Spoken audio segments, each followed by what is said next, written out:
जय श्री महाकाल। आप सभी का स्वागत है हमारे YouTube चैनल में। तो चैनल को सब्सक्राइब नहीं किया तो फटाफट से सब्सक्राइब करें और कमेंट में जय श्री महाकाल जय महाकाली जरूर लिखें। तो आज हम किसी व्यक्ति के ऊपर तंत्र होता है या कोई भी व्यक्ति के ऊपर तंत्र जब लगता है तो उसका जीवन का प्रभाव क्या होता है, जीवन में क्या मुसीबतें आते हैं, उसकी किस प्रकार से दशा हो जाती है, तो उसके बारे में आपको बताने के लिए आए हैं और उनका अनुभव सुनाने के लिए आए हैं कि जब किसी व्यक्ति के ऊपर तंत्र होता है तो उनका जीवन का प्रवाह क्या होता है और उनका जीवन किस प्रकार से होता है, पहले और अभी के मुकाबले में क्या अंतर होता है।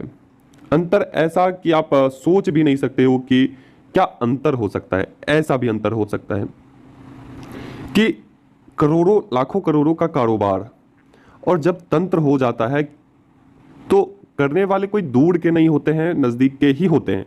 लेकिन जब तंत्र होता है तो वो व्यक्ति पूरे तरीके से तहस नहस हो जाता है, पूरे तरीके से उनका आय बंद हो जाता है, उनकी ऊर्जाएं बंद हो जाती है, उनकी कृपा देवी कृपा बंद हो जाती है, उनकी कुल इष्ट की कृपा बंद हो जाती है, उनकी सब कुछ बंद हो जाते हैं। ऐसा जीवन यापन की कष्टमयी जिंदगी जीना होता है।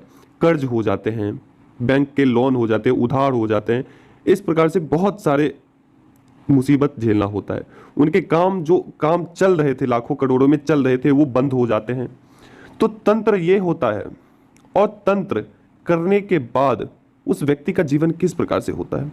बहुत दयनीय कष्टमय जीवन जीता है वो व्यक्ति जब तगड़ा तंत्र होता है। फिर सामान्य तंत्र शरीर को स्पर्श नहीं करते हैं, कुछ हानि देकर वो किनारे हो जाते हैं। लेकिन अगर कोई तगड़ा तंत्र होता है तो उनकी स्थिति परिस्थिति बद से बदतर हो जाती है, यहां तक कि वो सड़क पे आ जाता है वो व्यक्ति। तो इनका आप अनुभव सुन सकते हैं कि किस प्रकार से इनके जीवन में स्थिति हो गई है। मैं उनका नाम पता थोड़ा गुप्त रखा है, बाकी सभी चीजें मैंने आपको अनुभव इनका सुना रहा हूं। तो सुनिए इनका अनुभव किस प्रकार से रहा इनका अनुभव। नमस्ते, मेरा नाम कुंदन सोलंकी है। मैं का रहने वाला हूँ। मेरे पिताजी का नाम, मेरे माताजी का नाम पिछले 1 साल से मेरे साथ ही नहीं, सिर्फ पूरे मेरे परिवार के साथ कुछ ऐसी घटनाएं हो रही है जिसको देखकर ऐसा लगता है कि हम पे ना किसी ने कुछ करवा रखा है। मतलब कि ये जो 1 साल है, इससे पहले हमारे जितने भी धंधे थे, हमारे जितने भी काम थे, मेरे हुए चाहे मेरे भाई के हुए, भाई साहब के हुए, चाहे मेरे पिताजी के हुए, बहुत अच्छे से चल रहे थे। लेकिन इस 1 साल में हमारे साथ कुछ ऐसी घटनाएं घटी है, मतलब जो हमने सोची भी ना हो जिंदगी में कि हमारे साथ ऐसा कुछ भी हो सकता है, वो सब भी हमारे साथ हो चुका है। मेरे पिताजी की 2 माइंस थी। ब्यावर के निकट आने वाला एक गांव भीम बरार और एक भीनमाल कोट कास था। वो 2 माइंस इस साल मेरे पिताजी की बिक चुकी है। मेरे पिताजी के पास मेरे पिताजी का जो बिजनेस सोर्स था वो एकदम से ठप हो चुका है। इवन मैं रियल एस्टेट का काम करता हूँ। रियल एस्टेट में मेरे काफ़ी अच्छे नेटवर्क्स है, मेरे काफ़ी अच्छे क्लाइंट्स है, कस्टमर्स है। लेकिन आए दिन कोई भी सौदा आता है मेरे पास तो ना वो पूरा हो पाता है, ना वो हो पाता है, और ना ही वो मतलब आगे वाले कस्टमर जो होता है वो करवाता है डील, और ना ही वो होने देता है इस डील को। बस अटकाए रखता है कि आज करेंगे, कल करेंगे, आज करेंगे, कल करेंगे, और वो डील कभी होती नहीं है। हाल ही में आई एक डील, एक माइंस ब्लैक कोटड़ा स्टोन की, लगभग 15 बीघा माइंस है।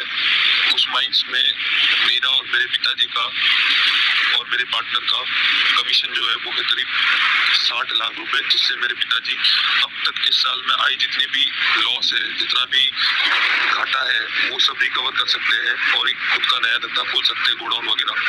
और वहीं पे उस दूसरी साइड मैं और मेरे पार्टनर का भी सेम हाल है, हम भी अपना कुछ अच्छा सा बिजनेस खोल सकते हैं, हम एक तरीके से बैलेंस हो सकते हैं। लेकिन अभी फिलहाल हमारे पास करने के लिए कुछ नहीं है।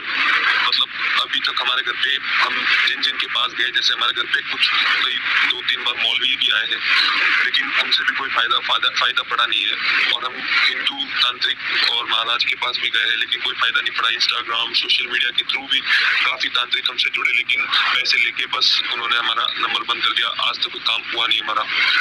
बाकी एक तांत्रिक शख्स था हमारे गांव के पास में जिसका नाम जीतू था, उनसे हमने बात की थी। वो गुजरात की कोई माताजी, मेलड़ी माताजी का भक्त है। उन्होंने कुछ मतलब बिना कोई राशि लिए कुछ थोड़ा सा काम किया है जिससे बस हमारा घर चल रहा है, लेकिन उनसे भी इतना हो नहीं पा रहा है जितना हम अपने धंधे को, हम अपने भविष्य को सुधार सके। बस अब आप आखिरी उम्मीद है, इसीलिए मैं आए पिछले 10 दिनों से आपसे संपर्क करने की कोशिश कर रहा हूँ। प्लीज आप मेरी मदद करिए।